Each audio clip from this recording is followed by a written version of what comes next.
নমস্কাৰ, মই শ্ৰী কৰিশ্মনাথ নাগাৰদামৰ মহিলা পাঠক। আজিৰ পৰা প্ৰায় 3 দিনমান আগৰ পৰা আমাৰ সামাজিক মাধ্যমত আমাৰ গৌৰৱ, আমাৰ অহংকাৰ বুলি কৰিব পাৰি কলাগুৰু বিষ্ণুপ্ৰসাদ ৰাভাদেৱৰ পৰজন্মৰ গীতটিত আমাৰ নামৰ দিহাটিত সংযোজন কৰাৰ বাবে যথেষ্টখিনি সমালোচনা বিতৰ্ক হৈ আছে।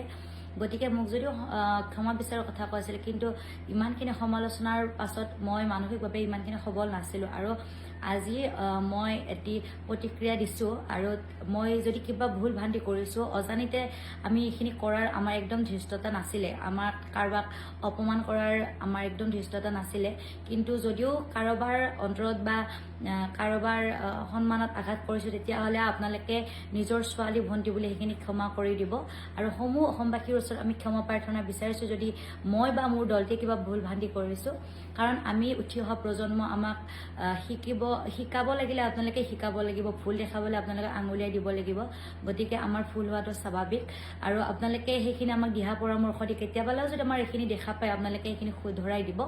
লগতে আমাৰ অগ্ৰজবিলাকে আমাৰ আধুনিক সুৰবিলাক ব্যৱহাৰ নকৰাকৈ আগৰ যিখিনি আমাৰ নামৰ নিজস্ব সুৰ আছে, তেওঁলোকে আমাক সেইখিনি শিকাই দিব বুলি আশা কৰিলোঁ।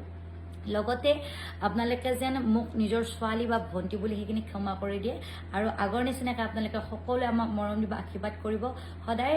আমি যিহেতু অসমীয়া ছোৱালী,